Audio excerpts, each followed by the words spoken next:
Warning: the following video might contain some stuff that might not be suitable for younger viewers. Viewer discretion is advised. As you may know, the puppet show Eddy and Eddy have been running for a long time. However, between October 7th, 2003 and October 21st, 2003, episode 44 was accidentally released 1 week before it was scheduled to. It was also known to some around the office that primary writer had been sick with the flu. Instead of going on to make episode 44, the show was supposed to replay episode 1. At 5 a.m. Eastern, people reported a very disturbing new episode preparing on Cartoon Network. Some children were unfortunate enough to see it.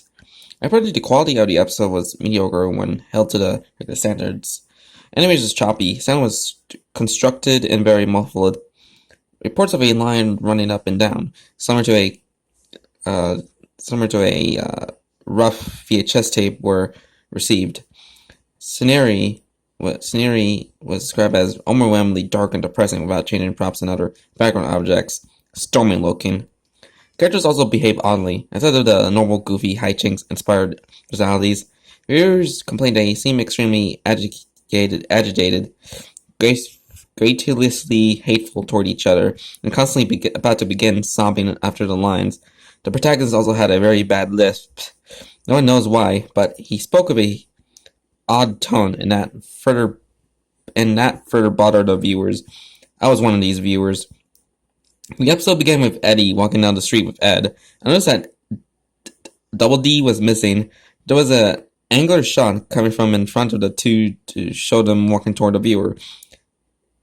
Eddy was wearing the angry look he does when something goes wrong. His eyes were red around the iris. Ed looked absolutely forlorn and practically dragged behind Eddy, tears in his eyes, which were both lazy and looking in opposite outward directions. Kevin, the serious antagonist, was riding his bike opposite of the Eds toward them. The shot became blurry and low moans were heard coming from Eddy before Kevin hit him, which never happened because the screen went to black. The screen then snapped back and Kevin was again headed toward Eddy. The view was so blurry, this time all I see was a green blob heading toward a yellow one. Again, a low moan, only this time it sounded like the microphone was broken and loud static came, greatly overshadowing the moan. A claymation sequence of Double D sleeping in Eddy's bed came up. Honestly, it may have just been the abruptness, but I jumped and shivered. Waking up and getting out of bed, he moved oddly around the circular room. The fast patter of footsteps being the only audio. The sepsis sounds were very clear as I was shown a bird's eye view of him scampering around the room. There were no invisible doors. Double D began screaming, sounding like a fisher cat, as he moved wildly around the cell of the room faster and faster until the screen began blurring again. The purple room's color swallowing into a now orange blur. An extreme close-up of Eddy's front door sat in absolute silence for a maddening long time. At least 2 minutes of dead silence and a door. Next we see Jimmy and Sarah at the doctor of some sort, probably oral. Jimmy, obstructed in view by a hanging lamp, is crying loudly with Sarah, trying to comfort him in a unusually warm fashion. It hurts, Sarah. It hurts. Suddenly the door of the room is smashed open by a new character, a dentist. His face wasn't shown because he was too tall enough to be out of the shot. Sarah was escorted out of the room. Jim was shown. His headgear was mangled, the front bent upward, scratching his lip very high, tearing proportions. The front of his gums were trickling blood, and teeth were missing. The disturbing part was he had lost both arms and legs beforehand, apparently inside a paraplegic. I almost cried as I came to the conclusion that others had beaten him up and bent his headgear. The camera stayed on his mangled face for a few seconds, so as a picture, silenced as our commercials came on.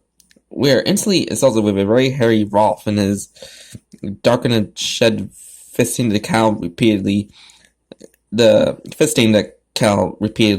visual loops and gets blurry again as the scene pans out. Maz is reading the magazine on her couch. The quality is now perfect. Eddy is now alone. About Ed, the quality declines worse than before, and he is still walking. The sun now netting the mood somewhat as he smiles and begins running. The door is shown again, and we see through Eddy's eyes as he reaches out and opens it. His house is nice and bright, but a very badly played violin is blurring the only audio in the scene as he makes his way through the house. Eddy opens the door to his room. Johnny is shown under Naz's couch cushion as he crawls out on all fours in a comedic way and pops up behind her. Still oblivious. I laughed because someone forgot to draw his eye, and I thought of a mole. Suddenly I stopped laughing as he started swallowing her head. Sounded in a cartoonish fashion, of course, but this was different. He and she stayed like this until she started kicking and struggling. Johnny held her like this until she went to limp. I zoom in on his face, revealed extremely small human eyes. Double D was laying on Eddy's floor, no longer in claymation. The camera showed Eddy's house for the remainder of the episode, about 3 minutes, and the next program began on the spot. So that was Ed and Eddy last episode. A very old creepypasta. Okay, sorry for the interruption, but back on what I'm saying. So my thoughts on this classic old creepypasta. It's good, like it's just kind of like almost like stand on its own as one of the few last episode creepypastas that wasn't the still those like typical tropes and cliches of the last episode creepypastas of nowadays.